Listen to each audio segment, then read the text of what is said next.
जय माता दी दोस्तों नवरात्रों में हम ज्वारे खास तौर पर उगाते हैं।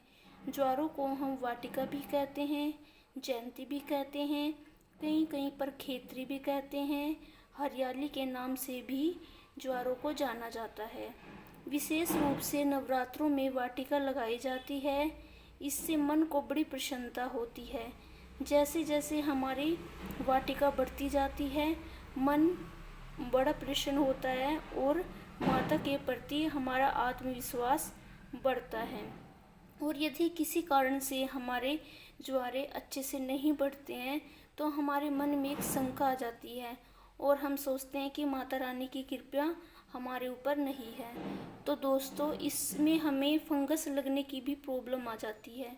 तो हमें क्या करना चाहिए, ज्वारों की जो वाटिका है उसमें हमें जो हमारा बीज है वो स्वस्थ होना चाहिए, पुराना बीज नहीं होना चाहिए या फिर घुना हुआ बीज नहीं होना चाहिए। मिट्टी जो हमारी है ज्वारों के लिए वो चिकनी नहीं होनी चाहिए, वरना उसमें मठ बन जाती है। जैसे हमारा गारा होता है, गारा जैसा बन जाता है। मिट्टी पोरस होनी चाहिए। इट मीन्स मतलब अगर हमारी मिट्टी अगर किसी प्रकार से चिकनी है तो हमें उसमें थोड़ा रेत मिलाना चाहिए, जिससे हमारा जो नवरात्र में जो हम अपने बीज उगाते हैं वो अच्छे से हमारी मिट्टी बन जाए। और हमें क्या करना चाहिए दोस्तों, मिट्टी हमें किसी प्रकार की खास मिट्टी लेनी चाहिए, या तो हमें किसी अच्छी शॉप से लेनी चाहिए या हमें अपने गार्डन से लेनी चाहिए। और अगर हम मिट्टी लेते हैं तो उसमें से हमें अपनी स्वस्थ मिट्टी के लिए हमें कंकड़ और पत्थर उसमें से निकाल लेनी चाहिए। और हमें ज्वारों में ज़्यादा पानी नहीं डालना चाहिए, सिर्फ हमें ज्वारों में नमी बनाई रखनी होती है। और जैसे जैसे हमारे ज्वारे बढ़ते हैं और तो हमारे मन प्रसन्न रहता है। और जो हमारी फंगस है, फंगस का कारण एक ये होता है, इसमें एक तो कीड़े हो जाते हैं। इसके लिए हमें ओवर वाटरिंग नहीं करनी चाहिए। और भक्ति भाव में आकर हम क्या करते हैं, उसमें दूध और मीठा मिला लेते हैं और इसके अंदर डाल लेते हैं। ऐसा दोस्तों हमें बिल्कुल नहीं करना चाहिए। ऐसे करने से हमारी जो नवरात्रों के ये बीज होते हैं वो नीचे से गलने लगते हैं और इसमें फंगस आ जाती है। और फंगस से बचने के लिए हमें क्या करना चाहिए दोस्तों, अगर किसी के नवरात्रों में नौरतों में फंगस लग जाती है तो उसके लिए हमें बेकिंग सोडा लेना चाहिए। बेकिंग पाउडर नहीं यूज़ करना है, बेकिंग सोडे का यूज़ करना है।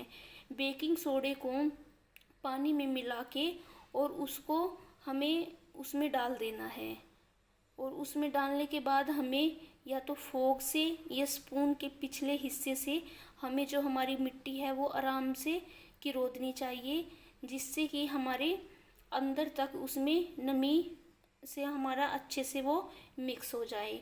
और हम माता रानी का कहना है कि अगर हम श्रद्धा पूर्वक अगर हम जो उगाते हैं तो अच्छे से वो उग जाते हैं। हमें स्वस्थ मिट्टी का यूज़ करना चाहिए। ज्वारों में शाकुंभरी माता का वास माना जाता है। ज्वारों को हमें बार बार नहीं देखना चाहिए, ना उनको छूना चाहिए। आपको ज्वार अच्छे से उग जाएं, इसके लिए हमें इन कुछ बातों का ध्यान रखना चाहिए।